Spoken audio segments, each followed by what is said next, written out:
अस्सलामु अलैकुम वरहमतुल्लाहि वबरकातुहु। इन्नल हम्दलिल्लाह नहमदुहु व नस्तईनुहु व नस्तगफिरुहु व नऊज़ु बिल्लाहि मिन शुरूरि अनफुसिना व मिन सय्याति अअमालिना। मन यहदिहिल्लाहु फला मुदिल्ल लहु व मन युद्लिलहु फला हादिय लहु। व अशहदु अल्ला इलाहा इल्लल्लाह व अशहदु अन्न मुहम्मदन अब्दुहु व रसूलुहु अम्मा बाद। फ़क़द क़ालल्लाहु तआला फ़िल क़ुरआनिल अज़ीम वल फ़ुरक़ानिल मजीद। फ़अऊज़ु बिल्लाहि मिनश शैतानिर रजीम। या अय्युहल्लज़ीना आमनु तक़ुल्लाह हक़्क़ तुक़ातिहि व लா तमूतुन्न इल्ला व अंतुम मुस्लिमून।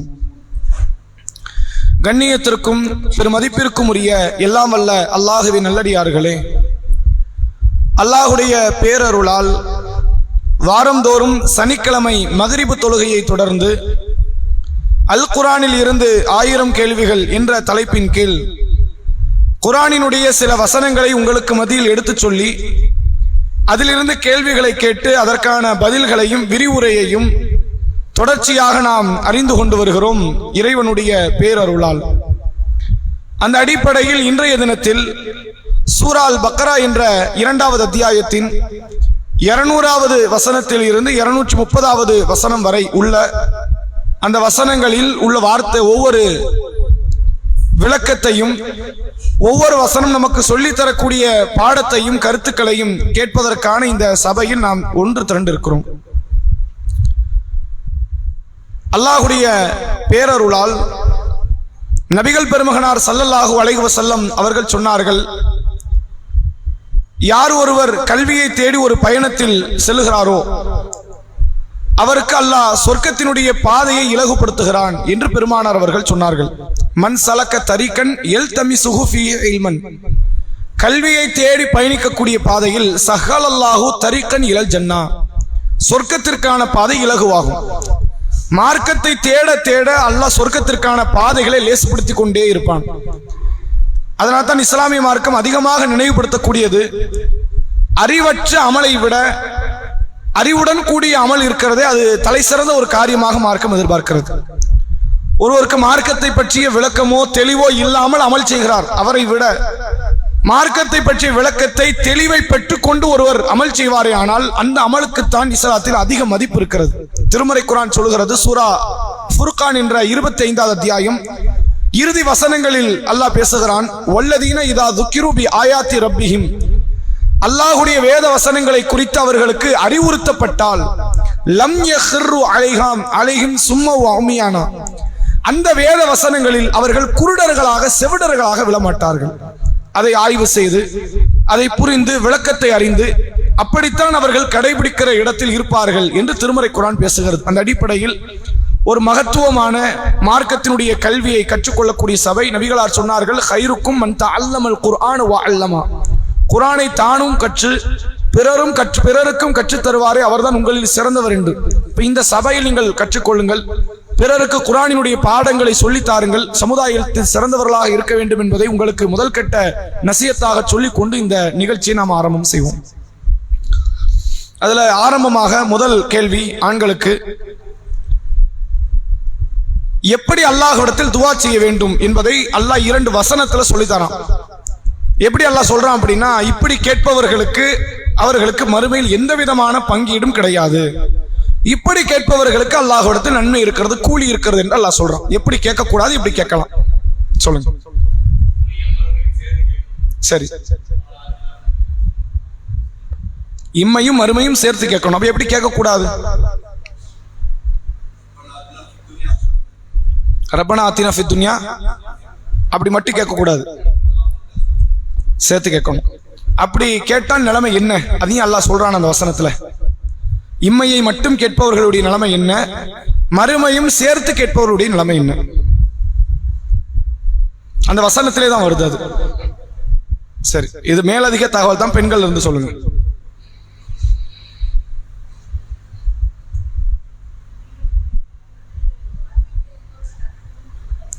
இம்மையை மட்டும் கேட்பவர்களுக்கு மறுமையில் எந்த கூலியும் கிடைக்காது. அப்ப மறுமையும் சேர்த்து கேட்பவர்களுக்கு இம்மையிலும் மறுமையிலும் சேர்த்து அல்லாஹ் நன்மைகளை தருவான் அப்படிங்கறது அந்த வசனம் சொல்லுது. அந்த வசனத்தை நான் உங்களுக்கு நினைவுபடுத்துறேன். பக்ராவினுடைய 200வது வசனம். ஃபமினன் நாசி மை யகூலு ரப்பனா ஆத்தினா ஃபித் துன்யா. யா அல்லாஹ் எங்களுக்கு இம்மையில் நீ நன்மையை தா என்று அல்லாஹ்விடத்தில் கேட்பவர்களும் மனிதர்களில் இருக்கிறார்கள். வமா லஹு ஃபில் ஆখিরাতি மின் ஹலாக். இவர்களுக்கு மறுமை சார்ந்த எந்த நற்பேரும் கொடுக்கப்படாது. மறுமையினுடைய தகுதி, சொர்க்கம், அல்லாஹ்வுடைய பேரருள் எதுவுமே கிடைக்காது. ரசூலுல்லாஹ்வுடைய ஷஃபாத் ஒண்ணுமே கிடைக்காது. நீ கேட்டதெல்லாம் எதை கேட்ட?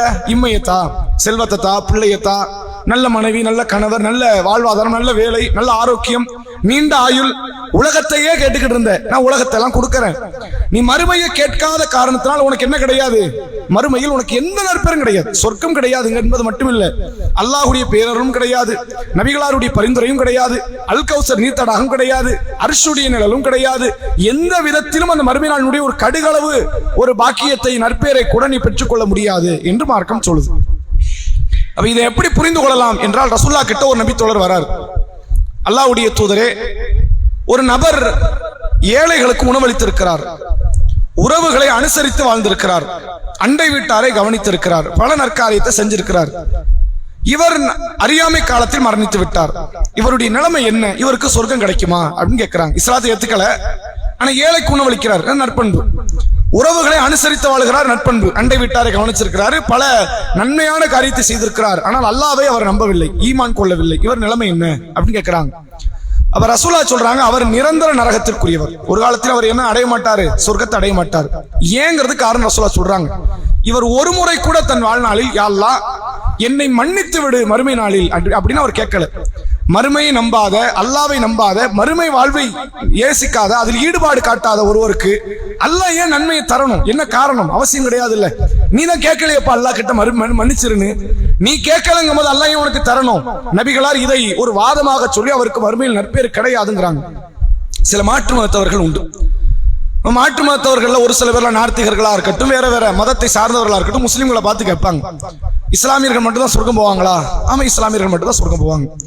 இஸ்லாத்தை ஏத்துக்காம நான் இருக்கிறேன் அப்படின்னா எனக்கு சொர்க்கம் கிடைக்காதா? சொர்க்கம் கிடைக்காது. இப்படி சொன்னோன்னா அவங்களுக்கு ஒரு வகையான ஒரு மன வருத்தம். இன்னும் இப்படி பேசுறீங்களே, ஒரு பேச்சுக்காக சொல்லலாம்ல, நல்லவர்களுக்கு சொர்க்கம் சொன்னாலும் அது பிரச்சனை இல்லை. அதென்ன முஸ்லிம்களுக்கு மட்டும் சொர்க்கம், முஸ்லிம் அல்லாதவர்களுக்கு நரகம், இந்த வாதம் கரெக்டா அப்படின்னு நினைக்கிறாங்க. அதை பத்தி உனக்கு என்ன கவலை? நீ தான் நம்பல. இல்ல, நீ நம்பினால அதை பத்தி கவலை. நீ சொர்க்கத்தையும் நம்பல, நரகத்தை நம்பல, அல்லாஹ்வை நம்பல, மறுமையை நம்பல. நம்பாத உனக்கு அதை பற்றி உனக்கு என்ன கவலை இருக்குது? இஸ்லாம் அந்த வார்த்தை வைக்குது. நீ தான் உலகம் வேணும், உலகம் வேணும்னு எதிர்பார்க்கிற. மௌத்துக்கு அப்புறம் ஒரு வாழ்க்கை இருக்கு, நீ நம்புறியா? அங்க சொர்க்கம் வேணும் நீ ஆசைப்படுறியா? நரகம் போக கூடாது நீ நினைக்கிற, நீ தான் ஆசைப்படலையே. ஆசைப்படாத உனக்கு சொர்க்கம் கிடைச்சா என்ன, நரகம் கிடைச்சா என்ன, நீயே வருத்தப்படுற? இதை மார்க்கம் ஒரு வாதமாக சொல்வதை நம்ம பார்க்கணும். இது ஒரு செய்தி. அதன் தொடர்ச்சியாக அதன் அடுத்த வசனத்தில் அல்லாஹ் சொல்கிறான், வ மின்ஹும் யக்கூலு. இப்படி சொல்பவர்களும் மக்களில் இருக்கிறார்கள். எப்படி இருக்கு சொல்றாங்க? ரப்பனா ஆத்தினா ஃபித் துன்யா ஹஸனத்தன் வ ஃபில் ஆখিরাতি ஹஸனத்தன் வ கீனா அஸாபன்னார். யா அல்லாஹ் இம்மையிலும் எங்களுக்கு நன்மையை தா, மறுமையிலும் எங்களுக்கு நன்மையை தா, நரக வேதனை விட்டு எங்களை நீ பாதுகாத்து விடு, நரகத்தினுடைய இந்த கொடூர நிலை அதையெல்லாம் விட்டு எங்களை பாதுகாத்து விடு. மூணு கேட்பாங்க, இம்மை நன்மை, மறுமை சார்ந்த நன்மை. இம்மை நன்மை என்னது? நம்ம முன்னாடி சொன்னது ஆரோக்கியம், நீண்ட ஆயுள், நிறைவான செல்வம், நல்ல மனைவி, நல்ல மக்கள், நல்ல கணவர், இது எல்லாமே இம்மையினுடைய செல்வத்துல வந்துடும். இம்மையில என்னெல்லாம் நல்ல செல்வம் இருக்குது எல்லாத்தையும் கொடுத்துரு. மறுமையில என்னெல்லாம் நல்ல செல்வம் இருக்கிறது? அடித்தளமே சொர்க்கம் தான். அந்த சொர்க்கத்தை நபிகளாரோடு சேர்ந்து சொர்க்கத்தில் பிரவேசமாவது, உன்னுடைய பேரருள், உன்னுடைய மன்னிப்பு, அதையெல்லாம் மறுமையில் உள்ள நன்மையும் தந்துரு, நரக விடுதலையும் எங்களுக்கு தா அப்படின்னு கேட்கக்கூடியவர்களும் மக்களில் இருக்கிறார்கள். இப்படித்தான் ஒரு ஈமான் கொண்டவர் கேட்கணும். ரசூலுல்லாஹ்வுடைய காலத்துல ஒரு நபி தோழர் துவா செய்திருக்கிறார். நபிகளார் நோய் நல விசாரிக்க போறாங்க.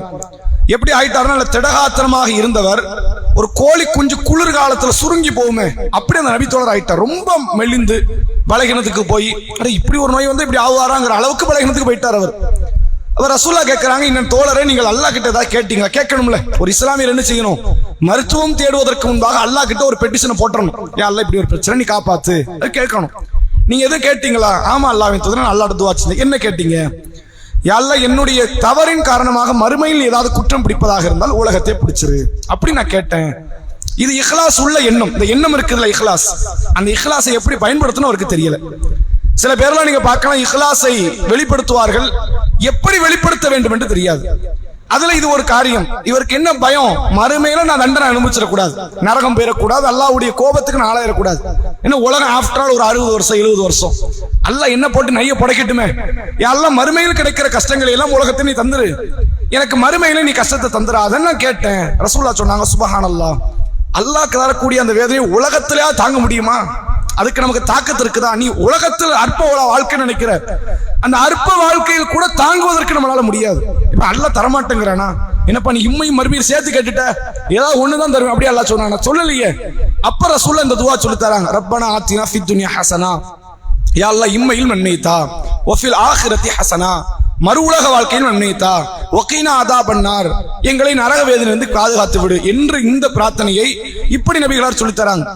இம்மையை மட்டும் தானு சொன்னாலும் நரகவாசி, மறுமையை மட்டும் தான் இம்மையில என்ன நாள் என்ன பாடாப்படுத்துகிற முறை இது கிடையாது. அது மாதிரி தான் இஸ்லாம் சொல்லுகிறது, அல்லாஹ்விடத்தில் துஆ செய்தால் இம்மையும் கேளுங்க, தப்பு கிடையாது.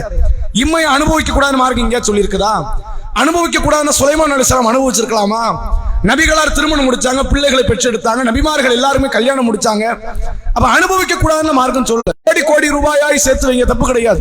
அல்லாஹ் அனுமதித்த பாதையில் போங்க, இதை விட எனக்கு மறுமைதான் முக்கியம் என்ற சிந்தனையோட செயல்படுங்க. அப்படித்தான் மார்க்கம் சொல்லுகிறதை தவிர இம்மையே வேண்டாம் என்ற அந்த சன்னியாசித்தனம் இருக்கிறது, அது இஸ்லாத்தில் தடுக்கப்பட்டது. அதையும் இந்த வசனத்தின் வாயிலாக புரிந்து கொள்ளலாம். நடுநிலையோடு இருக்கணும். இம்மை மட்டும்தான் வேண்டும் என்றாலும் பாவி, மறுமை மட்டும் போதும் என்றாலும் அது நல்ல நிலை கிடையாது. எனக்கு இம்மையும் தான் நன்மை மறுமையும் தான். இந்த துஆ இப்படி ஒருவர் கேட்கிற மனப்பான்மை இருக்குன்னா இவர் தான் உண்மையில அல்லாஹ்வுடைய அருளை நம்பிக்கை வைத்தவர் அர்த்தம். மறுமையை மட்டும் தான் ஒருத்தர் கேட்கிறார், இம்மை தராதுன்னா என்ன அர்த்தம்? அல்லாஹ் இம்மை தரமாட்டான், நம்ம இதுக்கு போட்டு கேட்டுக்கிட்டு நம்ம மறுமையை மட்டும் கேட்டுருவோம். பல பேருடைய துஆவின் அடிப்படை இப்படிதான் கேட்பாங்க. நிறைய பேர் அல்லாஹ்ட்ட துஆ செய்யும்போது எப்படி கேட்பாங்க தெரியுமா? தனக்கு நோய் பிரச்சனை இருக்கும், வேற வேற பிரச்சனை இருக்கும், அல்லாஹ் கேட்டா தருவானு தெரியாது, நம்ம பேசாம மறுமை மட்டும் கேட்டு போயிருவோம், உலகத்தை கேட்க வேண்டாம். இந்த உலகத்தை கேட்க வேண்டாம் மார்க்கம் எங்கேயும் சொல்லி தரலையே. ரசூல் அப்படி காட்டி தந்தாங்களா? ஒரு நோயாளி நலம் விசாரிக்கும் போது கூட சொன்னாங்க, அல்லாஹும்ம ரப்பன் நாஸ் அதிஹிபில் பாஸ் இஷ்ஃபிஹி வ அன்த ஷாஃபி லா ஷிஃபா இல்லா ஷிஃபாஉக ஷிஃபாஅன் லா யுகாதிரு ஸகமா. யா அல்லாஹ், மனிதர்களுடைய இரட்சகனே, நோய் நிவாரணத்தை தரக்கூடியவனே, உன்னை தவிர நோய் நிவாரணம் தரக்கூடிய ஒரு ஆள் கிடையாது, இந்த நோயை முழுமையாக நீ நீக்கி விடுன்னு ரசூலுல்லாஹ் கேட்டாங்க. ஆகிரத்துக்கு மட்டும் கேட்கிற ரசூலுல்லாஹ் ஏன் துனியா கேட்டாங்க? மக்களுக்காக ஏன் கேட்கணும்? அனஸ் இப்னு மாலிக்கை அவருடைய தாயார் கொண்டு வந்து விடுறாங்க, அல்லாஹ்வுடைய தூதரே மகனுக்கு துஆ செய்யுங்கன்னாங்க. ரசூலுல்லாஹ் என்ன கேட்டிருக்கணும்? மறுமையில சொர்க்கத்தை கொடு, நரகத்தை இருந்து விடு, அப்படி கேட்கல ரசூலுல்லாஹ். அல்லாஹும் அக்ஸிர் மாலஹு வலதுஹு, யா அல்லாஹ் இந்த அனஸுக்கு செல்வத்தையும் பிள்ளை செல்வத்தையும் அதிகமாகத்தான், அதுல நீ பரக்கத்தை கொடு, துன்யால நல்லா இருக்கட்டும் புள்ள, அதை கொண்டு அவர் ஆகிரத்துக்கான தேடுதல் அவர் ஈடுபடுவார். ரசூலுல்லாஹ் துன்யாவுக்கு கேட்டாங்க. துன்யாவுக்காகவும் கேட்க வேண்டும், அதை விட ஒரு படி மேல ஆகிரத்துக்காகவும் கேட்கணும் என்பதை மார்க்கம் இந்த வசனத்தின் வாயிலாக சொல்லித் தரக்கூடியதை புரிந்து கொள்ள முடியுது. அடுத்த கேள்வி பெண்களுக்கு, மினாவில் எத்தனை நாட்கள் தங்க வேண்டும் ஹஜ்ஜுடைய கிரிகையில? அதுல எதுக்கு அல்லாஹ் சலுகை அளித்திருக்கிறான், எதுக்கு அல்லாஹ் சலுகை அளிக்கல? திருக்குர்ஆன்ல இந்த வசனம் சொல்லுது.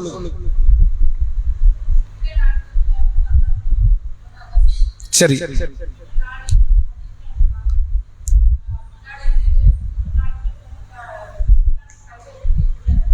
சரி சரி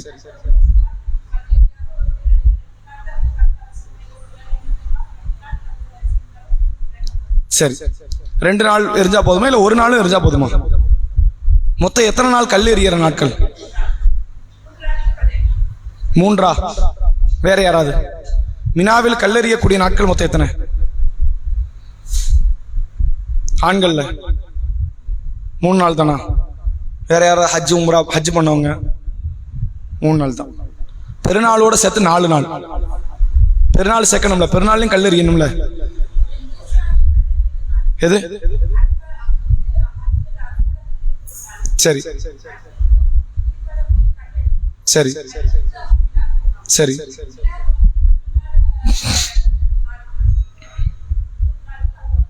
சரி. அதாவது ஹஜ் என்பது துல்ஹஜ் பிறை 8 ஆரம்பிக்கும். 8 மினால தங்கணும், 9 அரஃபால தங்கணும். அந்த 9 இரவு, அது 9 முடிஞ்சதுக்கு அப்புறம் 10 இரவு முஸ்தலிஃபாவுக்கு போகணும். விடிய காத்தால பெருநாள் அன்னைக்கு திரும்பி எங்க வரணும்? மீனாவுக்கு வரணும். காலையில ஃபஜ்ர் முடிச்சுட்டு தான் வரணும். உடம்பு முடியாதவங்க, பலகீனமானவங்க, பெண்கள், இது மாதிரியான ஆட்கள் கொஞ்சம் இரவு தஹஜ்ஜுடைய வேளையிலேயே மீனாவுக்கு வந்துடலாம். மீனாவில் பெருநாளை கழிக்கிறாங்க. அவங்க ஆடு குர்பானி கொடுப்பாங்க, தலையை ஆண்கள் மலித்துக் கொள்வார்கள், சஃபா மருவாவில் தொங்கட்ட ஓதுவாங்க, அதே மாதிரி சை செய்வார்கள், தவாப் செய்வார்கள், அதுக்கப்புறம் கல்லும் எறிவார்கள். அது வந்து என்னன்னா 3 ஜம்ராவில் வந்து கல் எறிவாங்க. இது பெருநாள் தினம், பெருநாளை தொடர்ந்து 3 நாட்கள். பெருநாள்ல கட்டாயம் கல் எறிந்து ஆகணும், இது மார்க்க சட்டம். இதை தொடர்ந்து அடுத்த 3 நாட்கள் இருக்குல்ல, இது அல்லாஹ் விதிவிலக்கு தரான். 1 நாள் எரிந்தாலும் தப்பு கிடையாது, 2 நாள் எரிஞ்சாலும் தப்பு கிடையாது, 3 நாள் எரிஞ்சாலும் தப்பு கிடையாது. அந்த 3 நாட்கள் தான் ஐயாமு தஷ்ரீக். அந்த நாட்கள் நோன்பு வைப்பதற்கு முழு உலகத்திற்கே தடுக்கப்பட்ட நாட்கள் என்று மார்க்கம் சொல்லுது. இப்ப இதைத்தான் அல்லாஹ் திருமறை குர்ஆன்ல சொல்லுகிறான், வதுகுருல்லாஹ ஃபீ ஐயாமி மஅதூதாத். அறியப்பட்ட நாட்களில் அல்லாஹ்வை நீங்கள் நினைத்து பாருங்கள். ஃபமன் தஅஜ்ஜல ஃபீ யௌமைனி ஃபலா இஸ்மா அலைஹி. யார் 2 நாட்களில் அவசரப்படுகிறாரோ அவர் மீதும் பாவம் கிடையாது. வமன் தஅக்கர ஃபலா இஸ்மா அலைஹி. யார் 2 நாட்களை தாண்டியும் அந்த மினாவிலே தங்குகிறாரோ அவர் மீதும் குற்றம் கிடையாது அப்படின்னு அல்லாஹ் சொல்றான். அவ பெருநாள் தினத்தில் இருக்கிறோம், அதற்கு அடுத்த நாள் இருக்கணும், அதை தொடர்ந்து 2 நாள் இருக்குல்ல, அது இருக்கவும் செய்யலாம், இல்லாமலும் இருக்கலாம். மார்க்கத்தில் அது ஹஜ்ஜை கேள்விக்குறியாக்கக்கூடிய அளவிற்கு, பாதிப்பை ஏற்படுத்தக்கூடிய அளவிற்கு உள்ள அமல் கிடையாது. ஆனால் காலை பொழுது அடைஞ்சிட்டீங்கன்னா அன்னைக்கு முடிச்சுட்டு தான் வெளியே கிளம்பணும். அதுக்கு முன்னாடி கிளம்பக்கூடாது. கிளம்புறதா இருந்தால் நைட்டே கிளம்பிடுங்க. பெருநாள் அன்னைக்கு முடிச்சிட்டீங்க, அடுத்த நாள் முடிச்சாச்சு, நாளைக்கு அதாவது ஐயாமு தஷ்ரீக் கூடிய 2வது நாள் நீங்க இருக்கக்கூடாது என்று முடிவெடுத்தால் முந்தின நாள் நைட்டிலே கிளம்பிடணும், புறப்பட்டுறணும். இல்ல அன்னைக்கு காலையில வரைக்கும், விடிய காலையில வரைக்கும் நீங்க இருந்துட்டீங்கன்னா, காலையில சூரிய உதயம் ஆயிடுச்சுன்னா அந்த நாளும் நீங்க கம்ப்ளீட் பண்ணணும். இதையும் மார்க்கம் நமக்கு சொல்லி தரக்கூடியது ஒரு தகவலாக உங்களுக்கு நம்ம நினைவுபடுத்துறோம். அடுத்த கேள்வி ஆண்களுக்கு. இந்த உலக வாழ்க்கை விஷயத்தில் சில மக்கள் பேசுகிறார்கள். அவர்கள் யார் என்று அல்லாஹ் குர்ஆன்ல சொல்றான். உலகத்தை பத்தி சில பேர் பேசுவாங்களாம். அவங்க யாரு சொல்லுங்க. வேற உலகத்தை பத்தி என்ன பேசுவாங்க? இன்னைக்கு முஸ்லிம் உம்மத்துல ஒரு மிகப்பெரிய கூட்டம் இப்படி இருக்கிறாங்க. அவங்கள தங்களை முஸ்லிம் என்று சொல்றாங்க. ஆனால் அவர்கள் சில காரியத்தில் இஸ்லாத்தினுடைய அடிப்படையை மறந்து வாழக்கூடிய இடத்துல இருக்கிறாங்க. அவங்கள பத்தி அந்த வசனம் பேசுது. பெண்கள்ல இருந்து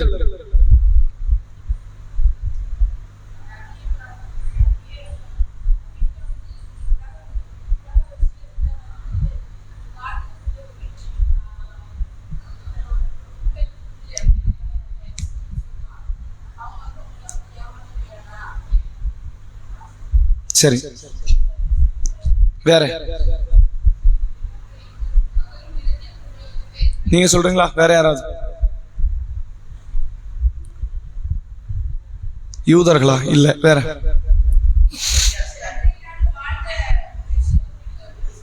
இல்ல, வேற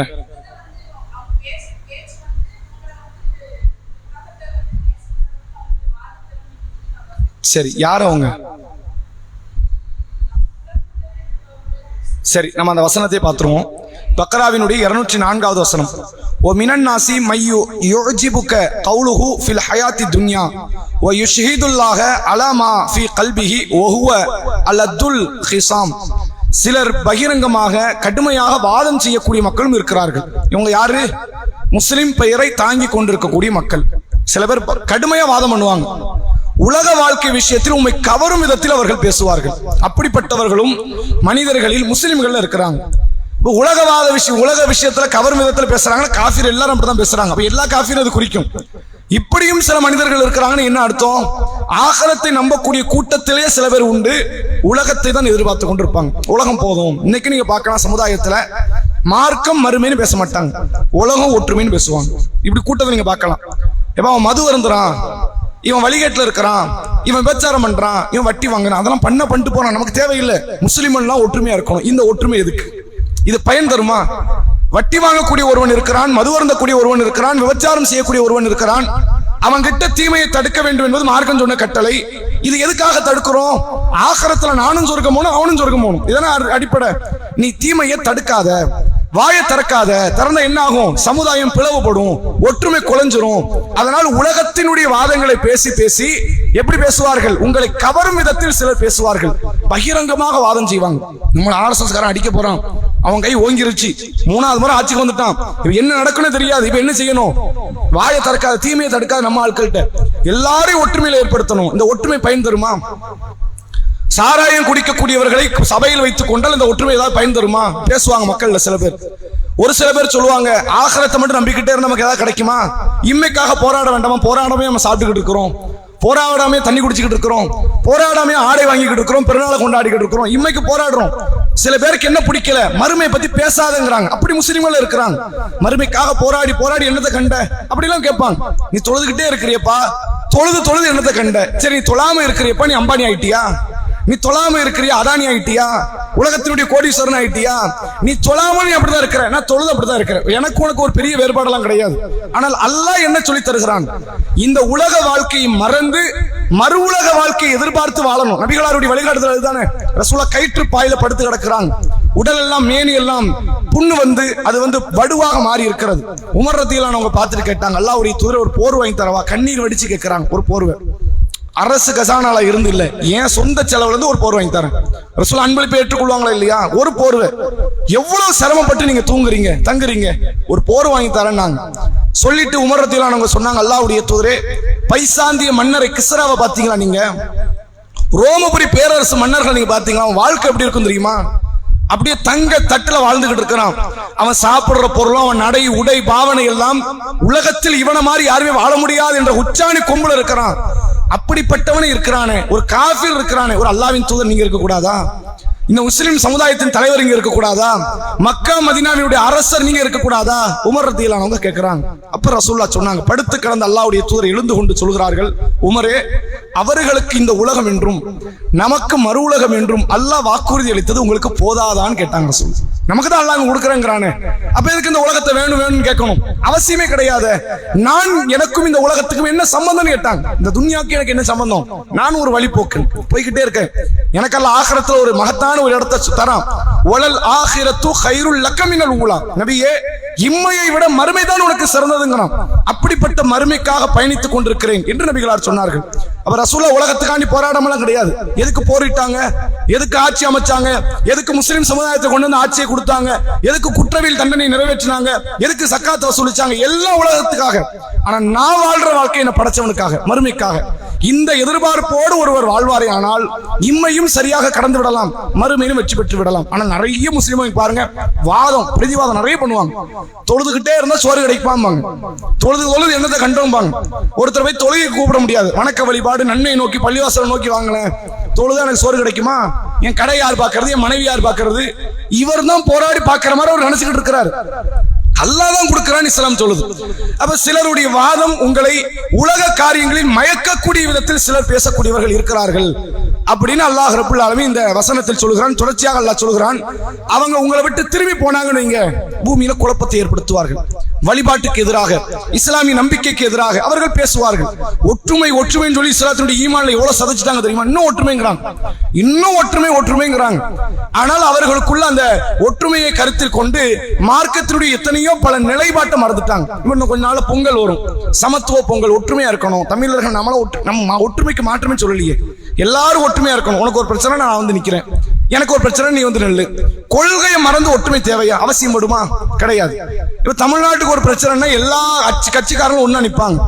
ஒரு கட்சியினுடைய கொள்கை பிரச்சனை இன்னொரு கட்சிக்காரன் வந்து நிப்பானா? நிக்க மாட்டான். ஏன்? கொள்கை காப்பாற்றணும்.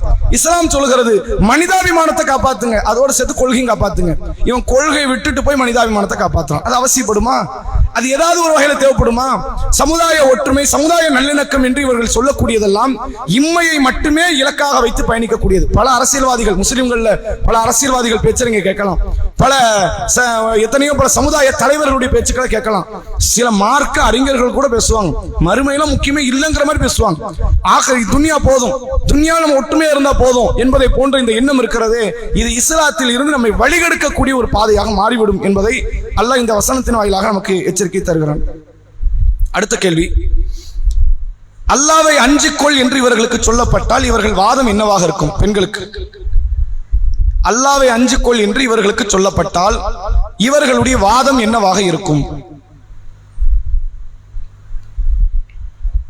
ஆண்கள்.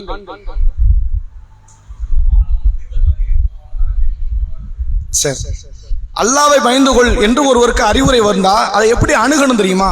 நாம அல்லாஹ்வை பயந்து நடக்கிறோம், அப்படி வச்சுக்கோங்க. பாவங்கள் வந்து விலகி இருக்கிறோம். நம்மோடு ஒருவர் சண்டை பிடிக்கிறார். சண்டை பிடிக்கிறவர் என்ன வாதம் சொல்றாரு? அல்லாஹ் பயப்படுங்கிறாரு. நமக்கு தெரியும் நம்ம அல்லாஹ் பயப்படுறோம். ஆனா சில பேர் எப்படி பேசுவாங்க தெரியுமா? எங்களுக்கு தெரியும், நாங்க அல்லாஹ் பயந்துகிட்டு தான் இருக்கிறோம், முதல்ல நீ பயப்படுற வேலையை பாரு அப்படின்னு ஒரு வார்த்தை வரும். இந்த வார்த்தை பேசக்கூடாதுங்கிற அல்லாஹ். நபிகள் பெருமகனார் ஸல்லல்லாஹு அலைஹி வஸல்லம் அவர்கள் சொன்னார்கள், இத்தகில்லா, அல்லாஹ்வை அஞ்சிக்கொள் என்று ஒருவருக்கு சொல்லப்பட்டு என்னை பத்தி எனக்கு யோசிக்க தெரியும், நீங்க உங்களை பத்தி யோசிங்க என்று ஒருவர் பதிலளிப்பாரே, ஆனால் இவர்தான் மோசமான வார்த்தையை பேசியவருங்கிறது மார்க்கம். உண்மையிலேயே நீங்கள் அல்லாஹ்வை பயப்படுவோராக இருந்தா கூட இப்படி ஒரு அறிவுரை வந்து அதை ஏத்துக்கங்குது. அப்படியா, இன்ஷா அல்லாஹ் நான் கண்டிப்பா பயப்படுறேன் இப்படி சொல்லிட்டு போங்க.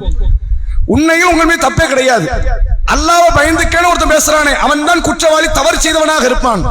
ஆனால் அல்லாஹ்வை பயந்துக்கேன்னு ஒரு வார்த்தை வந்தா கண்டிப்பா ஏற்றுக்கொள்கிறேங்கிற இடத்துல தான் இருக்கணுமே தவிர நான் பயப்படத்தானே செய்யறேன் நீ சொல்லாது. நான் என்ன பார்த்து எனக்கு தெரியும், நீ உன் வேலையை பார்த்துக்கன்னு பேசாத. இது வார்த்தைகளில் மிக மோசமானது. அதைத்தான் அல்லாஹ் திருமறை குர்ஆன்ல இந்த வசனத்தில் சொல்கிறான், ஓ இதா கீல லஹும் இத்தகில்லா, அல்லாஹ்வை பயந்து கொள் என்று அவர்களுக்கு சொல்லப்பட்டால் அகத்துகுல் இஸ்ஸத்து பில் இஸ்ம், பாவத்தின் காரணமாக அவருடைய கண்ணியம் அவர்களை திசை திருப்பி கொண்டு போய் சேர்த்து விட்டது. ஃபஹஸ்புஹு ஜஹன்னம், அவர்களுடைய தங்குமிடம் நரகமாகும். வல பேசல் மிகாது, தங்குமிடத்திலே மிக மோசமான கெட்ட இடம் நரகம்தான் என்று அல்லாஹ் சொல்கிறான். அப்ப நமக்கு ஒரு அறிவுரை வருகிறது, ஒரு தீமையை பற்றி ஒரு எச்சரிக்கை வருகிறது என்றால் எல்லா நேரத்திலுமே அந்த தீமை நாம செஞ்ச மாதிரியான மனநிலையில் இருந்து அந்த அறிவுரை பெற்றுக்கொள்ளணும். பல பேரை நீங்க பார்க்கலாம், பயான்ல ஒரு காரியம் பேசிடக்கூடாது, வட்டி வாங்காதீர்கள், டக்குனு இருந்து கஞ்சாடை காட்டுவார், ஒன்னதான். மது வருந்தாதீர்கள், ஒன்னதான். திருடாதீர்கள், ஒன்னதான். இவர் ஊர் உலகத்துள்ள எல்லாரையும் ஒரு குற்றவாளியும்பார், நல்லவர்களாக வாழ்வோம், இது என்னதான் அப்படிம்பார். இப்படி இதுதான் மனநிலை. இப்படித்தான் பயான் கேட்கிறவங்க பலருடைய மனநிலை எப்படி இருக்கும்னா, இந்த அறிவுரை நமக்கு தான், நம்முடைய ஏதோ ஒரு தவறுக்காக தான் அந்த அறிவுரை நம்ம கொண்டு வந்து சேர்க்கிறான். அல்ல அப்படித்தான். ஒரு அறிவுரை நம்ம காதுக்கு வருது அப்படின்னு சும்மா கொண்டு வர மாட்டான், அந்த அறிவுரை மூலமாக பயன்பெறதான் கொண்டு வருவோம். திருக்குர்ஆன் சொல்கிறது, ஃபதக்கிர், நபியே நீங்கள் அறிவுரை சொல்லுங்கள், ஃபஇன்ன ذிக்ரா தன்ஃபஉல் முஃமினீன், இறை நம்பிக்கை கொண்டவர்களுக்கு அறிவுரை பயன் தரும். நான் வாழ்நாள திருடவே இல்லை, ஒரு ஆலிம்சா திருட்ட பத்தி பேசுறாரு, திருடாதீர்கள், தவறு செய்யாதீர்கள், அடுத்தவர்கள் பொருளாதாரத்தை கொள்ளையடிக்காதீர்கள் என்று வருது. நீங்க நம்ம இதுவரைக்கும் செய்யல, இனிமேலும் செய்யக்கூடாது, கரெக்டா இருக்கணும். இப்படி என்ன வருகிறது என்றால் நீங்கள் இறையற்ற பாதையில் இருக்கிறீங்க. நம்ம என்னைக்கு செஞ்சோம், ஒரு நாள் ஒரு தப்பு பண்ணது கிடையாது. உன்னதான் சொல்றாரு இப்ப ஆலிம்சா கேட்டுக்க, உன்னதான் சொல்றாரு, இவனத்தான் சொல்றாரு, நீ ஏன் பயானுக்கு வரணும்? அவசியமே கிடையாது. இல்ல ரசூலுல்லாஹ் தன் தோழர்களை கூப்பிட்டு உட்கார சொன்னாங்க, என்ன சொன்னாங்க? விபச்சாரம் செய்யாதீர்கள் நாங்க, மது வருந்தாதீர்கள் நாங்க, திருடாதீங்க, கொலை செய்யாதீங்க, கொள்ளையடிக்காதீங்க நாங்க, பாவத்தில் ஈடுபடாதீங்க நாங்க. என்ன அர்த்தம்? அவர்களும் செய்கிறார்கள் என்று அர்த்தமா? அவங்க இப்ப செய்யல, இனிமேல் செய்யாதீங்க. அறிவுரை எப்போதும் ஏற்றுக்கொண்டே இருங்க. என்றைக்கு அறிவுரை செவிப்பறையில தட்டி கொண்டே இருக்கிறதோ அன்றைக்கெல்லாம் நேரிய பாதையில செல்வதற்கு வழிவகை கிடைக்கும். அறிவுரையே கிடைக்காம போயிட்டோம்னா அலட்சியவாதியில மாறிடும். அதான் ரசூல் என்ன சொன்னாங்க, தொடர்ச்சியாக யார் 3 ஜும்மாக்களை தவற விடுகிறாரோ அவர் உள்ளத்தில் அல்லாஹ் முத்திரை இட்டு விடுகிறான். என்னன்னு முத்திரை? இவர் அலட்சியவாதி. இதுக்கப்புறம் குர்ஆன் வசனம் காதுல ஏறி உட்கார்ந்து விட்டு சொன்னாலும் சரி கண்டுகொள்ள மாட்டார். மார்க்க செய்தி இவருடைய காதுக்கு போனால் எப்படி அலட்சியம் செய்து கொண்டு சென்று விடுவார். மார்க்க செய்தியை கேட்க வேண்டும் என்பதைத்தான் அல்லாஹ் இந்த வசனத்தின் வாயிலாக சொல்கிறான். ஒவ்வொரு அறிவும் தனக்கான அறிவுரை. மார்க்கத்தை பற்றி பேசப்படும் போது அந்த அறிவுரை யாருக்கான அறிவுரை? நமக்கான அறிவுரை. அப்படித்தான் ஒருவர் புரிந்து கொள்ள வேண்டுமே தவிர இந்த அறிவுரை எனக்கு கிடையாது, நான் ரொம்ப பரிசுத்தமானவன் என்று எண்ணினால் அது வழிகேட்டுக்கான இன்னொரு பாதை. அதனால அல்லாஹ் திருக்குர்ஆன்ல சொல்றான், குல்லு ஹிஸ்பின் பிமா லதைஹிம் ஃபரிஹூன், ஒவ்வொரு கூட்டமும் தாங்கள் செய்வதை நேர்வழியில் இருப்பதாக நினைக்கிறார்கள். எல்லாருமே அப்படிதான் நினைக்கிறான். எல்லாம் நான் சத்தியத்தில் இருக்கிறேன், சுத்தமா இருக்கிறேன், பரிசுத்தமா வாழ்ந்துகிட்டு இருக்கிறேன், இந்த எண்ணம் உங்களை வழிகேட்டில் கொண்டு போய் சேர்த்து விடும் என்று அல்லாஹ் ரப்புல் ஆலமீன் திருமறை குர்ஆனில் சொல்லக்கூடியதை நம்ம பார்க்க முடிகிறது. அடுத்த கேள்வி பெண்களுக்கானது. பெரும் தீங்கு சிறு பயன்கள் இருக்கிற காரியம் 2 பற்றி அல்லாஹ் சொல்றான். என்ன 2? பெண்கள் எப்படி அது பெரும் தீங்கு, சில பயன்கள்.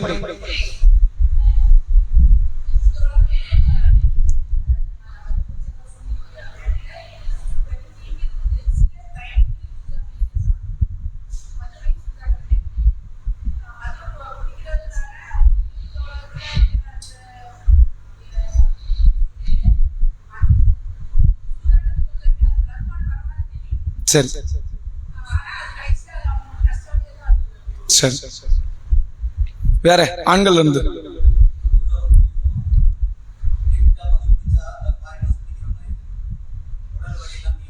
சரி, அதை பத்தி தான் பேசுறானா?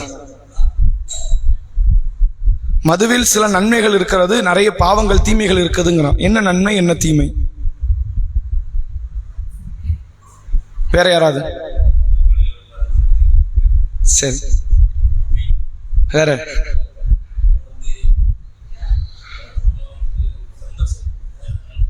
சரி, அந்த வசனத்தை நம்ம பார்த்துருவோம். திருக்குர்ஆன்ல பக்ரா என்ற 2வது அத்தியாயம் 219 220 அல்லாஹ் சொல்கிறான், யஸ்அலூனக அனில் ஹம்ரி வல் மைசிர், நபியே மதுவை பற்றியும் சூதாட்டத்தை பற்றியும் அவர்கள் உங்களிடத்தில் கேட்கிறார்கள். குல் ஃபீஹிமா இஸ்முன் கபீர், அதிலே மிகப்பெரிய பாவம் இருக்கிறது. அந்த காரியத்தில் சமுதாயத்திற்கான துரோகம் இழைக்கக்கூடியது, உங்கள் உடலை மனதை சீர்கெடுக்கக்கூடியது, சமுதாயத்தையே குட்டிச்சோறாக்கக்கூடிய மிகப்பெரிய பாவம் இதில் இருக்குது, மதுவில் இருக்கிறது, சூதாட்டத்தில் இருக்கிறது. சொல்லிவிட்டு அல்லாஹ் சொல்கிறான், ஓ மனாஃபியுல் லின்னாஸ், மக்களுக்கு சில பயன்களும் இருக்கிறது. அது என்ன மாதிரி பயன்? இன்றைக்குள்ள அறிவியல் உலகம் சொல்கிறது. எப்படி பேசுது அப்படின்னா, மது முழுமையாகவே நிராகரிக்கப்பட வேண்டியது கிடையாதுங்க. இதுல மருத்துவம் இருக்குதுங்க. இந்த மதுவில் என்ன இருக்குதா? மருத்துவம் இருக்கிறது. அதுல உடல் ரீதியான ஒரு குறிப்பிட்ட அளவு ஆல்கஹால் உடலுக்கு போகுது அப்படின்னா அதனால உடல் தேர்ச்சி பெறுதுங்கிற அளவுக்கெல்லாம் ஆய்வு சொல்லுது. அதனால மது இருக்கணும், ஒரு குறுகிய அளவு, ஒரு குறைந்த நேரத்துக்கு அது இருக்கணும் அப்படின்னு இன்னைக்கு உலகம் சொல்லுது. ஆய்வு உலகம், அறிவியல் உலகம் சொல்லுது. அதைத்தான் அல்லாஹ் குர்ஆன்ல சொல்றான். மதுவிலும் சூதாட்டத்தில் என்ன இருக்குது? நிறைய பாவம் இருக்கு, நிறைய தீங்கு இருக்கு. அதுல சில நன்மையும் இருக்கிறது. சில நன்மை இருக்குதுங்கிறதுனால ஒரு காரியம் சரியாயிராது. அப்படி எடுத்துட்டா உலகத்துல எல்லாத்தையுமே ஒரு நன்மை இருக்கும். உலகத்துல எல்லா காரியத்திலும் என்ன இருக்கும்? ஒரு நன்மை இருக்கும். ஒரு கொலையில ஒரு நன்மை இருக்கும், ஒரு திருட்டுல ஒரு நன்மை இருக்கும். ஒரு வீட்டுல போய் ஒருத்தர் கொள்ளை அடிக்கிறான், இது என்ன பெரிய பாவமா இருக்கட்டுமே, எனக்கு எல்லாம் நன்மை தானம்மா. விபச்சாரம் பண்ணிட்டு எனக்கு நன்மைம்மா, களவாடி விட்டு எனக்கு நன்மைம்மா, வட்டி வாங்கி விட்டு எனக்கு நன்மைம்மா. எல்லா பாவத்தையும் எடுங்களேன், அதுல ஒரு குறுகிய அளவுக்கு நன்மை இருக்கும், மிகப்பெரிய அளவுக்கு பாவம் இருக்கும். நன்மையை மட்டும் ஒருவன் கருத்தில் கொள்வானே ஆனால் உலகத்தில் உள்ள எல்லாத்தையுமே சரி காண முடியும். அப்படி பேசா வந்துரும். அதுதான் அன்றைக்கு நபித்தோழர்களுடைய நிலைப்பாடா இருந்துச்சு. அதை கொண்டு எத்தனையோ பல நன்மைகள் இருக்கிறது. முழு சமுதாயமே மது அருந்தினார்கள். அதனால எடுத்த எடுப்புல அல்ல மது ஹராமாக்கல. விபச்சாரத்தை ஹராமாக்கியதை போன்று, வட்டியை ஹராமாக்கியதை போன்று, திருட்டை ஹராமாக்கியதை போன்று, குழந்தைகளை கொலை செய்வதை ஹராமாக்கியதை போன்று எதை ஹராமாக்கல? மது ஹராமாக்கல. ஆயிஷா ரலியல்லாஹு அன்ஹா சொன்னார்கள், அல்லாஹ் படிப்படியாக உங்களுக்கு மதுவை ஹராமாக்கினான். எடுத்த எடுப்புல அல்லாஹ் உடனடியாக உங்களுக்கு மதுவை ஹராமாக்கி இருந்தால் நீங்கள் விடாமல் கூட அந்த மதுவை தொடர்ச்சியாக அருந்தக்கூடிய இடத்துல நீங்க இருந்திருக்கலாம். அல்லாஹ் எப்படி வசனத்தை முதல்ல ஓனா இருக்கிறான், அந்த மக்களுடைய மனநிலை கேட்டவார். ஏன்னா மற்ற எந்த பாவமே புத்தியை தாக்காது, மது புத்தியை தாக்கும். மது எதை செய்யும்? புத்தியை தாக்கும். அதான் ஹம்ருங்கிற அரபு வார்த்தை இருக்குல்ல, ஹம்ரும்பாங்க. மதுவுக்கு அரபுல ஹம்ரு. உண்மையிலே ஹம்ருன்னா என்ன அர்த்தம் அப்படின்னா, பைத்தியமாக்க, மூளையை மழுங்கடிக்கக்கூடிய காரியத்துக்கு அரபுல ஹம்ரும்பாங்க. இது மழுங்கடிக்க வைக்கிறது இல்லை, அதனால இதுக்கு பிறகு ஹம்ருன்னு அரபுக்காரன் வச்சுட்டான். மது சாராயத்திற்கு அரபுல ஹம்ரு. ஹம்ருன்னா மூளையை மழுங்கடிக்கக்கூடியது. அப்ப இது அவர்களுடைய மூளை விஷயத்துல தாக்கத்தை ஏற்படுத்தும். விபச்சாரம் அப்படி பண்ணாது, வட்டி அப்படி செய்யாது, கொலை அப்படி செய்யாது, மது அப்படி செய்ய வைக்கும். நீங்க பார்க்கலாம், யாருக்கிட்டனாலும் பேசிடலாம், யாருக்கிட்டனாலும் சவகாசம் வச்சிடலாம். குடிப்பழக்கம் உள்ளவன்ட்ட சவகாசம் இருக்குது, அது போன நாத்தம். அது அவன்கிட்ட ஒரு காலத்திலும் கருத்து சத்தியத்தை கொண்டு போய் சேர்க்க முடியாது. அவன் அதை ஏற்றுக்கொள்ளக்கூடிய மனநிலையும் கிடையாது. ஏன்னா அவனுடைய புத்தி தாக்கப்பட்டிருக்கிறது. அதனால ரசூலுல்லாஹ் சொன்னாங்க, 40 நாள் தொழுகை ஏற்கப்படாது. அவனுக்கு 40 நாள் தொழுகை கிடையாது என்ற அளவிற்கு மார்க்கம் சொல்லி தருகிறது. அப்ப இப்படிப்பட்டவனுக்கு இஸ்லாம் என்ன சொல்லுதுன்னா, ஆரம்பத்திலிருந்து ஒவ்வொன்னா முதல்ல மது அதனால் அதை நீங்கள் பல ரசத்தில் இருந்து நீங்கள் மதுவை தயாரிக்கிறீர்கள், சிந்திக்க கூடியவர்களுக்கு படிப்பினை இருக்குன்னு சொல்லி அல்லாஹ் ஆரம்பத்தில் தடைக்கான முதல் கள்ளத்துக்கு வைக்கிறான்.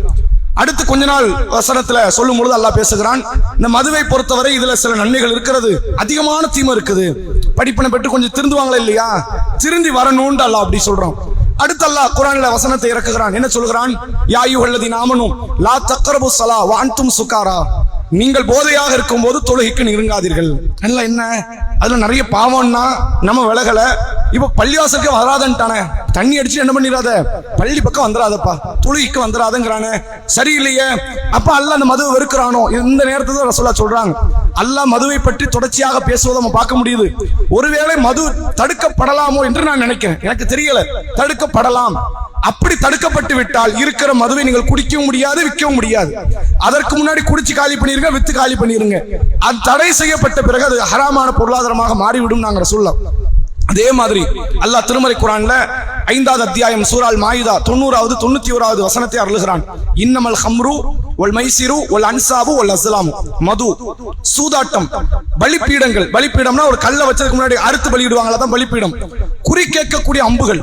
அந்த அரபுகள் 3 அம்பு வச்சிருப்பான். எந்த காரியம் பண்றதா இருந்தாலும் 3 அம்பு போட்டுட்டு கண்ணை மூடிட்டு எடுப்பாங்க.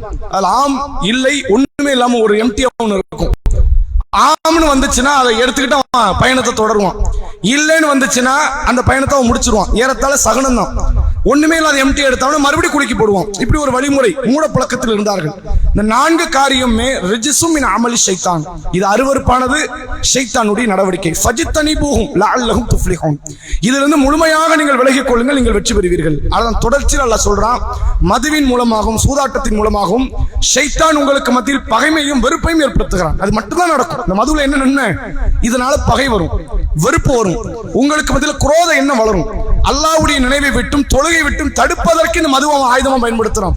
நீங்கள் மது அருந்தினால் தொழுகின் பக்கம் வரமாட்டீங்க, நீங்கள் மது அருந்தினால் அல்லாஹ்வின் நினைவின் பக்கம் வரமாட்டீங்க, புத்தி மழுங்கிரும், அப்படி ஒரு இடத்துக்கு போயிரும் என்பதை அல்லாஹ் சொல்லி இந்த மதுவிலிருந்து முழுமையாக விலகிக் கொள்ளுங்கள் என்பதை அல்லாஹ் பாடம் நடத்தக்கூடிய செய்திகளை பார்க்க முடியுது. அப்ப நன்மை இருக்கதான் செய்யுது.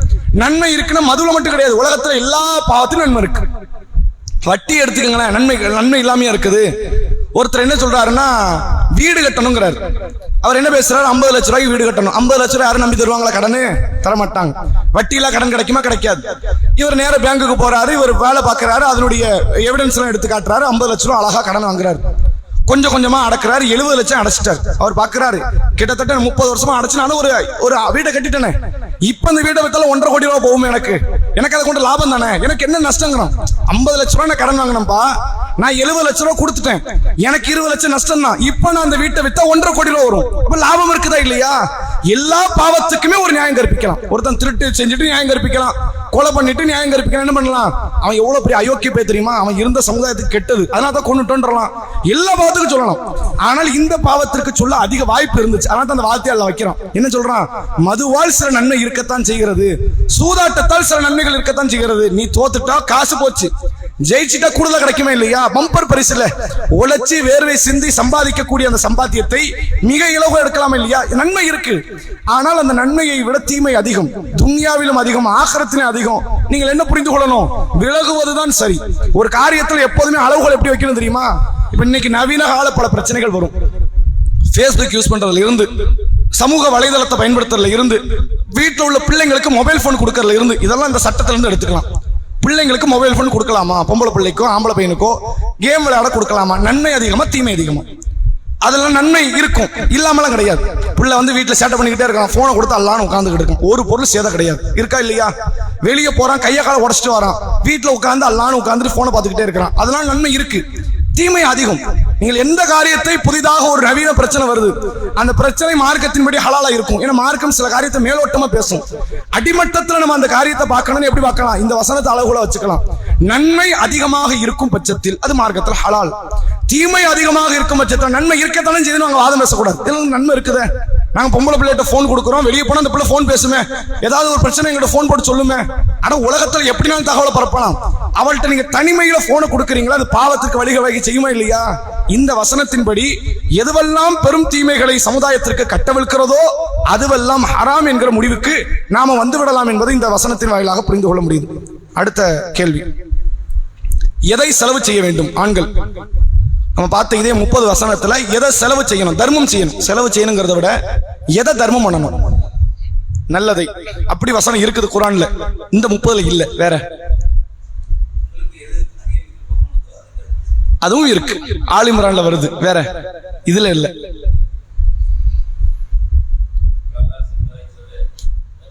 அதுவும் இருக்கு, இந்த 30ல இல்ல. அப்ப என்னன்னா எல்லாரும் படிச்சிருக்கிறாங்க, இந்த 30 மட்டும் விட்டுட்டு படிச்சிருக்காங்க, வேற.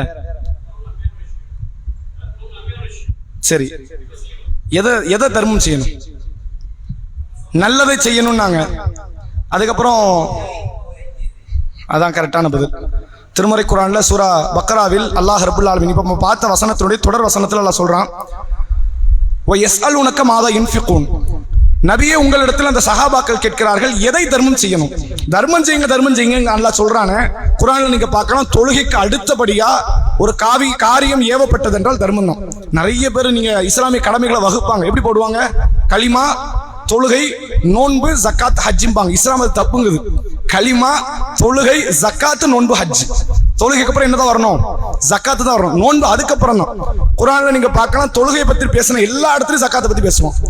வஅகீமுஸ் ஸலா வஆத்து ஸக்கா. தொழுகை நிலைநாட்டுங்கள், ஜக்காத்தை கொடுங்கள். ரசூலுல்லாஹ் அந்த ரூலை தான் சொல்றாங்க. தொழுகைக்கு அடுத்தபடி என்ன இருக்கணும்? ஜக்காத் இருக்கணும். நோன்பு அதுக்கு அடுத்து, ஹஜ் அதுக்கு அடுத்து, அப்படி மார்க்கம் சொல்லி தருது. அப்ப இந்த ஜக்காத்தை பற்றியும் தான தர்மத்தை பற்றியும் குர்ஆன் அதிகமாக தொழுகைக்கு அடுத்தபடியாக பேசி இருப்பதனால சஹாபாக்கள் சிலர் வந்து ரசூலுல்லாஹ்ட்ட கேட்கிறாங்க, வ யஸ்அலுனக மாதா யுன்ஃபிகூன். அல்லாஹ்வுடைய தூதரே, நாங்கள் எதை தர்மம் செய்ய வேண்டும் அப்படின்னு கேட்கிறாங்க. அப்ப ரசூலுல்லாஹ் அல்லாஹ் சொல்றான், குலில் ஆஃபுவ. நபியே, நீங்கள் சொல்லுங்கள், எஞ்சியதை தர்மம் செய்யுங்கள். மேலதிகமா சிரமத்தோட நீங்க தர்மம் பண்ணாதீங்க. இன்னைக்கு பண்ணுவீங்க, நாளைக்கு பண்ண மாட்டீங்க. 10,000 ரூபாய் சம்பாத்தியம், 9,500 ரூபாய்க்கு மேல செலவு வரும். அப்ப எவ்வளவு மிஞ்சும்? ஒரு 300 ரூபாய் 400 ரூபாய் மிஞ்சும். அதை கொடுத்துருங்க, தர்மம் அப்படி பண்ணுங்க. எல்லா செலவும் போயிடுச்சா, எல்லா விதமான செலவுகளை போதிய அளவுக்கு முடிச்சுட்டு அதுல இருந்து கொஞ்சத்தை எடுத்து நீங்க தர்மம் செய்யுங்க. ஒரு 100 ரூபா கொடுங்க, ஒரு 150 ரூபா, அது போதும், அவ்வளவுதான் தர்மம். நான் 10,000 சம்பாதிச்சு 5,000 கொடுக்க போறேன்னா வாடகைக்கு என்ன செய்வீங்க? சாப்பாடுக்கு, கரண்ட் பில்லுக்கு, பிள்ளைகளுடைய படிப்புக்கு, மருத்துவத்துக்கு பண்ண முடியாது. அடுத்த மாசம் கைப்பிடிக்கும், பிரச்சனை வரும், நீங்க கடன் வாங்குவீங்க. அடுத்து என்ன செய்ய மாட்டீங்க? 5,000 இல்ல 50 பைசா தர்மம் இறங்காது. இந்த தர்மத்துல நீங்கள் அடுத்தபடி நீங்கள் வராததுக்கு காரணமே எது? அதிகமாக நீங்கள் தர்மம் செய்து எஞ்சியதை தாண்டி வாழ்வாதாரத்தை நீங்கள் தர்மம் செய்வது, அது உங்களுடைய வாழ்க்கையை சீரழித்து விடும், நாசமாக்கி விடும். அதனால அல்லாஹ் சொல்றான், குலில் அஃபுவ, எஞ்சியதை தர்மம் பண்ணுங்கிறான். இல்லையே சஹாபாக்களுக்கு மாற்றமா பண்ணாங்களே, ஈமான்ல புட போட்ட தங்கம் அவங்கலாம் கொடுத்தா எடுத்துருவோங்கிற ஒரு நம்பிக்கை, அல்லாஹ் தந்துருவான், வேற ஒரு பாக்கியத்தை தந்துருவான். அதற்கு அவங்க குடும்பமே ஒத்துழைப்பு தந்தது. ரசூலுல்லாஹ்வுடைய காலத்தில் நீங்கள் பார்க்கலாம். இப்போ அவங்க சொன்ன ஒரு வசனம் கூட மேற்கோள் காட்டலாம். திருக்குர்ஆன்ல அல்லாஹ் என்ன சொல்றான்? அதாவது லன் தனாலுல் பிர்ர ஹத்தா துன்ஃபிகு மிம்மா துஹிப்பூன், நீங்கள் விரும்பியதை தர்மம் செய்யாதவரை நீங்கள் ஒரு காலத்தில் நன்மை பெற்றுக் கொள்ள முடியாது. இந்த வசனம் அருளப்பட்டது. அபூ தல்ஹா என்ற நபி தோழர் வரார், சமீபத்தில் இஸ்லாத்தை ஏத்துக்கிட்டவர். அந்த நேரத்தில் வந்து அல்லாஹ் சொல்றார், அல்லாஹ்வுடைய தூதரே விரும்பியதை தர்மம் செய்யணும். நல்லா சொல்றான், எனக்கு விருப்பமானது பைருஹா என்ற தோட்டம் மதீனா பள்ளிவாசலுக்கு வெளியே எதிரில் இருந்தது. இப்ப அதுவும் சேர்ந்த மதீனா பள்ளிவாசலுக்குள்ள இருக்கு. அந்த பைருஹா தோட்டம் எனக்கு மிக விருப்பத்துக்குரியது, நான் அதை தர்மமாக்குறேன். ரசூலா இப்படி பண்றீங்களேன்னு ரசூலா கேட்கல. என்ன காரணம்? அவர் செய்யறாருன்னா அவருடைய குடும்பம் சேர்ந்து அதுக்கு பக்கபலமாக நிற்கும். அபூ தல்ஹாவுக்கு உம்மு சுலைம் பக்கபலமா நின்னாங்க. அபூ தல்ஹாக்கு அவருடைய குடும்பத்தார் அத்தனை பேரும் பக்கபலமா நின்னாங்க.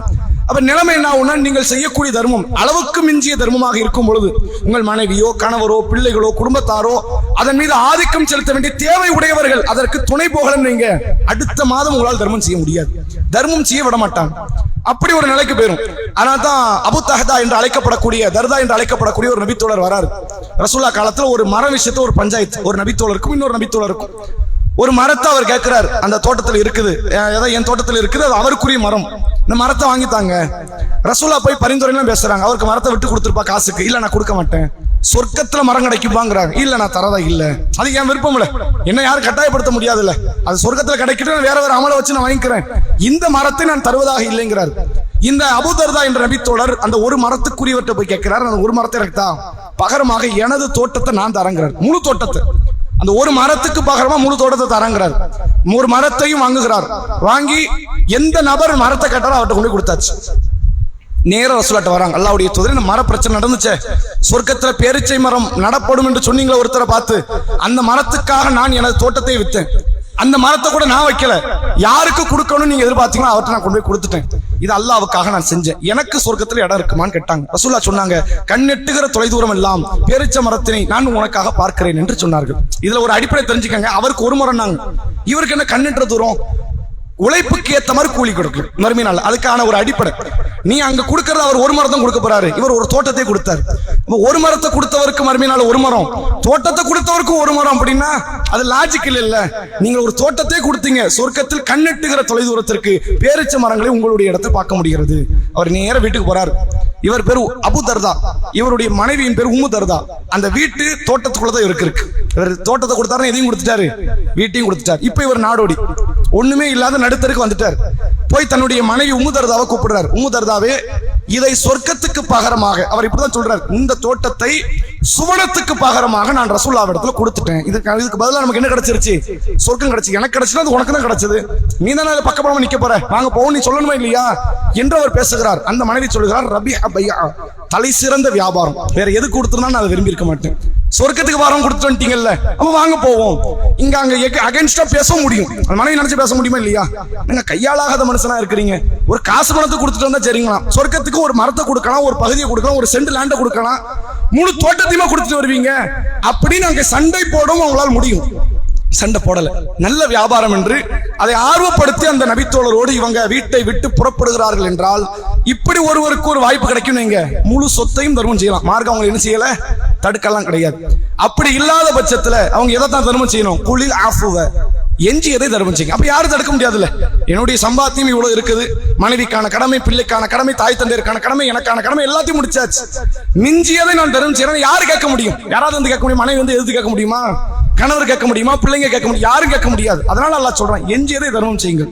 திருக்குறானில் சூரா ஃபுர்கானிலே அல்லாஹ் பேசுகிறான், நீங்கள் தர்மம் செய்யும் பொழுது அதை ஒரேடியாக கையை விரித்து விடாதீர்கள், அதை உங்கள் கழுத்தோடு சேர்த்து நீங்கள் அணைத்தும் கொள்ளாதீர்கள், கஞ்சனாவும் இருக்காதீங்க, வாரியும் வழங்கி விடாதீர்கள். வாரி வழங்கின நிலைமை என்ன ஆகும்? நீங்கள் அடுத்து தர்மம் செய்வதற்கு உங்களுக்கு என்னமே வராது. அந்த சூழ்நிலையை துன்யா உங்களுக்கு கொண்டு இழுத்துட்டு போயிடும். ரசூலுல்லாஹ்வுடைய காலத்தில் நடந்த ஒரு சம்பவத்தை பாருங்க. காப் இப்னு மாலிக் என்ற ஒரு நபித்தோழர், தபுக் என்ற ஒரு போர்க்களம் நடக்குது. எல்லா நபித்தோழர் ரசூலா கூட்டு போறாங்க. ஒரு 3 பேர் வரல, வேண்டுமென்றே வரல. அந்த 3 பேர் எதுக்கு வரல? ஒரு உடம்பு முடியல, கால் ஊனம், கண்ணு குருடு, அப்படிலாம் நிறைய பேர் ஊர்ல இருக்கிறாங்க. இவருக்கு போக முடியும், வாகனம் இருந்தது, ஆனா போகல. இந்த இப்பம் போயிருவோம், அது மாத கணக்கில் நடந்த போர். இப்பம் போயிருவோம் கடைசி வரைக்கும் போல. ரசூலா போனவங்க திரும்பி வந்துட்டாங்க. 3 நபித்தோட ரசூலா விசாரிக்கிறாங்க. பல நயவஞ்சகர்கள் வரல. நயவஞ்சகர்கள் போய் பேசிட்டு போயிட்டான், எனக்கு பிரச்சனை, உடம்பு முடியல, அது பிரச்சனை, இது பிரச்சனை. ரசூலா ஒன்னும் சொல்லல. இந்த 3வரும் உண்மை சொல்றாங்க. அல்லாஹ்வின் தூதர் எந்த காரணம் கிடையாது, அல்லாஹ் மேல ஆணையாக சொல்றோம், எங்கள்கிட்ட எந்த ரீசனும் இல்லை, ஆனா ஏதோ ஒரு காரணம் வராம விழுந்துட்டோம் அப்படிங்கிறாங்க. அப்ப அல்லாஹ் என்ன செய்யறான்? ஒரு 50 நாள் இவர்களோடு எந்த விதமான சமுதாய ரீதியான தொடர்புகள் இருக்கக்கூடாது என்று அல்லாஹ் தடுக்கிறான். 50 நாள் நரக நெருப்புல விழுந்த மாதிரி உங்க துடியா துடிச்சாங்க. முஸ்லிம் மக்கள் பேசல, நமக்கு சொர்க்கமா நரகமான்னு தெரியல. ரசூலுல்லாஹ் சலாமுக்கு பதில் கூட சொல்ல மாட்டேங்கிறாங்க. நிலைமை எவ்வளவு மோசமா இருக்குன்னு வச்சு பாருங்க. அப்படி ஒரு பரிதாபத்தை அந்த 3 பேர் இருந்தாங்க. ஒரு 50 நாள் கிடக்குது. அல்லாஹ் வசனத்தை இறக்கி அந்த மூவரையும் அல்லாஹ் மன்னித்து விட்டான் அப்படின்னு அல்லாஹ் வசனத்தை இறக்குறான். இந்த நபித்தோழர் காப் இப்னு மாலிக் என்ன பண்றாரு? அந்த நற்செய்தியை கொண்டு வராரு ஒருத்தர் வீட்டுக்கு. ரசூலுல்லாஹ் சொல்லி அனுப்புறாரு, வசனம் இறங்கி இருக்குது, உங்களை அல்லாஹ் மன்னிச்சுட்டான். இவருக்கு என்ன செய்யன்னு தெரியல. போட்டுக்கிற ட்ரெஸ்ஸை கழட்டி பக்கத்துல இருக்கிறவர்கிட்ட, பக்கத்து வீட்டுக்காரர்கிட்ட, அவர்கிட்ட வந்து ஒரு ஆடை இரவல் வாங்கி அந்த இரவல் எடுத்து போடுறாரு, கடனை வாங்கி போடுறாரு. இந்த போட்டிருந்த ட்ரெஸ்ஸை கழட்டி வந்த அறிவிப்பு செய்த நபர்கிட்ட கொண்டு வந்து கொடுக்கிறாரு. வாங்க முடியும்.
இந்த காப் இப்னு மாலிக் இடத்தில் நற்செய்தி சொல்ல வந்த அந்த நபித்தோழருக்காக தனது போட்டிருந்த ஆடையை கலற்றி அதை அப்படி தர்மமாக்குகிறார். இப்ப இவர் போட்டுட்டு தான் வெளியே வரணும், இவர்கிட்ட ஆடை கிடையாது. பக்கத்தில் இருக்கிற நபர்கிட்ட இரவல் பெற்று அந்த ஆடையை போட்டு ரசூலுல்லாஹ் சந்திக்க வர்றார். தர்ம சிந்தனை, அல்லாஹ் நம்மளை மன்னிச்சிட்டாங்கிற அந்த சந்தோஷம். இந்த சந்தோஷம் வந்துருச்சுன்னா தலைகால் புரியாது. சில பேர்லாம் வந்து அறிவு பண்ணிடுவாங்க, பள்ளியாசல் கேட்டு போறீங்கன்னா நான் 10 லட்சம் தரேன்றுவார். என்ன செய்யணும் தெரியாது, சும்மா வாய்க்கு வந்ததையெல்லாம் வாக்குறுதியாக தரக்கூடிய மக்கள்லாம் உண்டு. ரசூலாட்ட போறாரு, ரசூலா அரவணைத்துக் கொள்றாங்க. சொல்றாங்க, காபே, உன் தாய் பெற்ற நாள்ல இருந்து இதை விட உனக்கு மகிழ்ச்சிக்குரிய இன்னொரு நாள் இருக்காது. அல்லாஹ் உன்னை மன்னிச்சுட்டேன்னு குர்ஆன்ல பேசுறான். யாருக்கு அந்த பாக்கியம் கிடைக்கும்? உனக்கு கிடைச்சிருக்குன்னாங்க. அப்ப அந்த காப சொல்கிறார், அல்லாஹ்வுடைய தூதர், என்னுடைய மொத்த சொத்தையும் நான் தர்மமாக்கலாம் என்று முடிவெடுத்திருக்கிறேன் அப்படிங்கிறார். ரசூலா சொல்றாங்க, செய்யாத, கொஞ்சத்தை கையில வச்சுக்க, மத்ததெல்லாம் பண்ணு, கொஞ்சத்தை கையில வச்சுக்க, அது தேவைப்படும் அப்படின்னாங்க. உடனே அவர் சொல்கிறார், ஹைபர் யுத்தத்தில் எனக்கு ஒரு நிலம் கிடைச்சது, அதை மட்டும் நான் கையில வச்சிருக்கிறேன், எல்லாவற்றையும் நான் தர்மம் செய்கிறேன் என்று சொன்னார். பிற்காலத்தில் அந்த காபு சொல்கிறார், ரசூலுல்லாஹ் நல்ல வேளை எனக்கு தடுத்தாங்க, எதையும் தர்மம் பண்ணிடாத, கொஞ்சத்தை வச்சுக்க அப்படின்னாங்க. அந்த நிலம் தான் இன்ன வரைக்கும் என்ன சுயமரியாதையோட வாழ வைக்குதுன்னாங்க. அப்ப என்றைக்குமே தர்மம் செய்யும் பொழுது அதை ஒரு அளவுகோலோடு நாம் தர்மத்தை அமைத்துக் கொள்ள வேண்டும் என்பதை இந்த செய்தியின் வாயிலாக நாம் புரிந்து கொள்ளலாம். மேலதிக கேள்விகள் இருந்தாலும் நேரத்தினுடைய அருமையை கருதி கொண்டு நம்ம நிகழ்ச்சியை நிறைவு செய்யறோம். வரக்கூடிய வாரத்தை வந்து கேள்விகளை நம்ம கொடுத்துறோம். அந்த கேள்விகளுக்கான குர்ஆன்ல இருந்து ஹதீஸ்ல இருந்து பதில்களை பெறக்கூடிய திங்கட்கிழமை இருந்து உங்களுக்கு கேள்வி வந்துடும். நாளைய தினத்துல கேள்வி பதில் நிகழ்ச்சி நடைபெறும் என்பதை சொல்லி நிறைவு செய்கிறோம். சுப்ஹானக்கல்லாஹும்ம வபிஹம்திக அஷ்ஹது அல்லா இலாஹா இல்லா அன்த அஸ்தக்ஃபிருக்க